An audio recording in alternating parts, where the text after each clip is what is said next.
Get you some money, you gonna feel different. Straight up. You might even, all that other advice I could have gave you, this the short version. You know, get you a couple dollars, man. You gonna feel different. That hustle. Big shout out to SPI, Spotter Low. You know, I'm in the black box. Had to come through, tap in, show love one time. Yeah, y'all make sure y'all subscribe. Stay tuned. All that. If you really don't just stop and think about it, you forget. Mac 10 had T-Boz, Corrupt had Foxy Brown. West Coast rappers was really putting it down way back in the day. But we still on Art of the Dialogue, tapping in with Daz, a lot of interesting tales from a time way back. And now he's talking about how Foxy Brown called none other than One Time on him. I'm like, what? Not Foxy Brown. Not the firm Foxy Brown, but I'm sure there's some comedy to the story, probably anecdotal. With no further ado, let's see what Dad say Miss Brown had been up to. That's funny, Foxy Brown and Ricardo Brown. That's Corrupt, real last name. Oh, my mama. You being around Snoop, and I know y'all would have never went for it, but did Suge ever try? He probably did, probably not. I don't know, but I never seen him test Snoop around me. You know, and plus Suge never test me neither. Because, you know, we would fight, you know what I'm saying? And I had an incident one time I went to his office and I was on mushrooms. Me, Hershey, Logan, Corrupt. Damn, niggas doing shrooms way back then. That's crazy. I ain't touch a shroom to the 2020s. That was a few years ago, and I ain't touched one since that little stretch. I fucked with him for a few months. Motherfucker made me too nauseous. I'm cool. And I came in the office, I was demanding my money from the Sunset Park soundtrack. And they was talking shit, the managers and shit in there, and Suge's brother-in-law.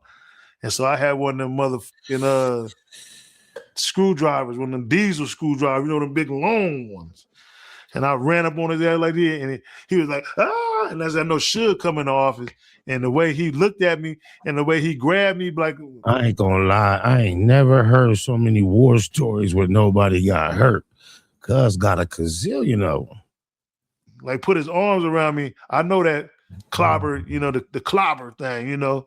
So I told him, hey, I had that screwdriver in my hand, and I was like, he's seen it in my eyes. I'll stick your ass. And that's how I know me and Corrupt went in the office, and then he gave me $150,000. All you had to do was trip. You gonna get some money. It was that easy.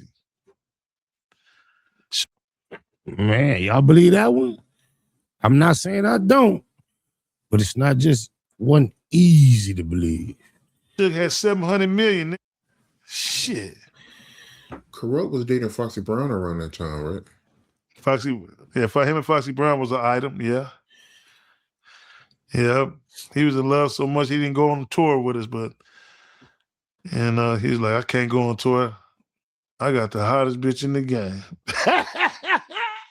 What the hell? Corrupt. Oh my God, no way. I ain't gonna lie, I did find it ironic growing up feeling like, well, if Corrupt gave a fuck about it, I always be broke. I never had no motherfucking endo to smoke, and kind of like adapting that mentality and then getting around Corrupt and seeing he was a real lover boy. I ain't gonna lie, that was kind of like, it was kind of like to a certain degree, it was like, ain't no fun, the homie can't have none, but you bet not try to touch nothing that below the hip. Oh, blah, blah, blah. Shout out to Corrupt. Shout out to Corrupt. Yeah, most definitely. You know, I had an incident with it, you know what I'm saying, where her and Corrupt got into it, and she had broke my bone. And then she was like, I'm calling the police on you, motherfuckers. I'm gonna be back. She left and went out the house, and then she came back to the house, and she was looking through the window, and me and Corrupt was on the floor crawling. Come on, let's go. Let's crawl to the bedroom. So she don't see us. You know, I had AK-40, all kind of shit in the house.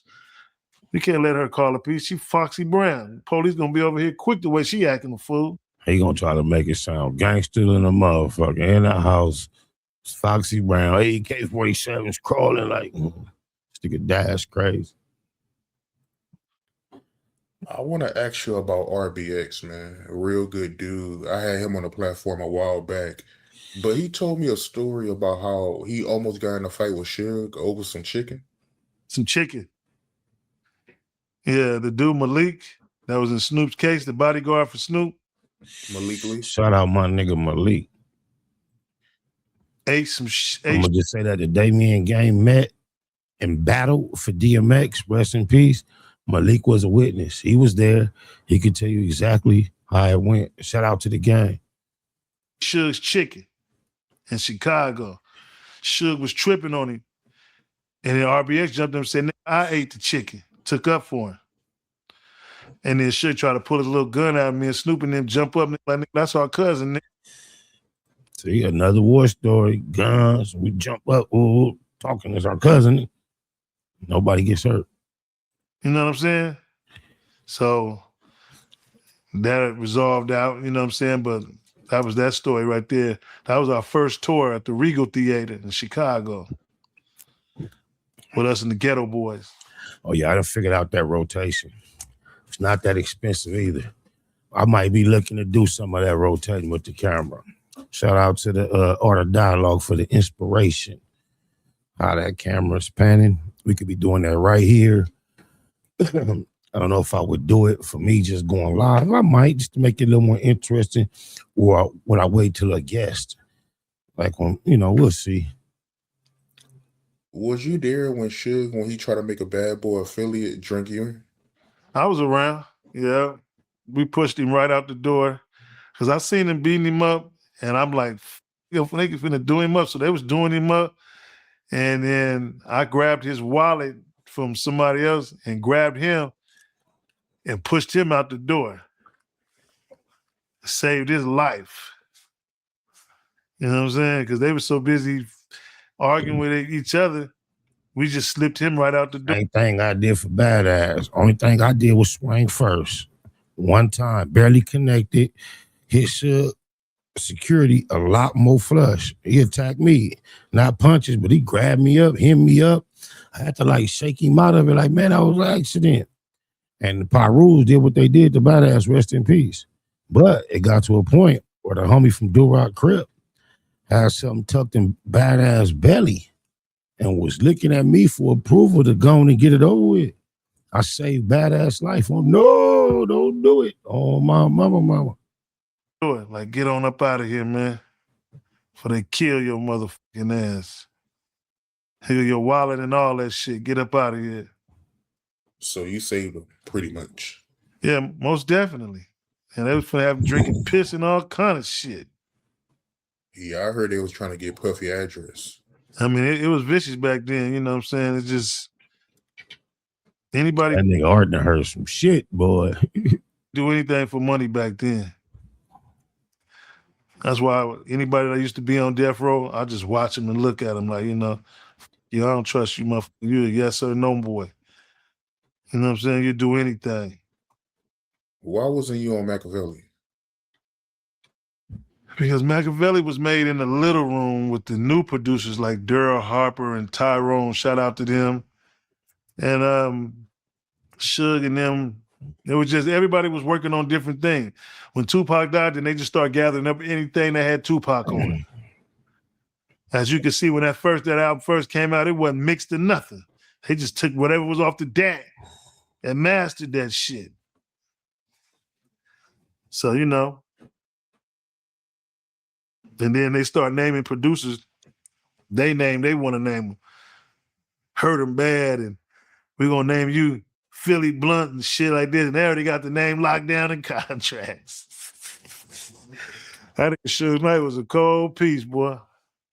Yeah, that's That's one of all Daz know is contracts. the only complaints I hear about Machiavelli, how it wasn't mixed right. Yeah, it wasn't mixed right. Then they came and mixed it again for, the new digital copy. Damn. Came here to hear about Foxy Brown. You know, with Art and Daz, you're gonna get a little more, man. We gotta give it up for them. Not just was it funny, but Daz gonna tell you a war story. It's almost like watching a PG-13 movie or the OGI Joe 18. They gonna do a gang of dumping, but you ain't gotta worry about nobody getting hurt. But yeah, we still giving one of them on the way up out of here. Shout out to them two dudes. Oh, blah, blah, blah, blah. Get you some money, you're gonna feel different. Straight up. You might even, all that other advice I could have gave you, this the short version. You know, get you a couple dollars, man. You're gonna feel different. Thanks for letting that hustle. Big shout out to SPI, Spotter Low. You know, I'm in the black box. Had to come through, tap in, show love one time. Yeah, y'all make sure y'all subscribe. Stay tuned. All that.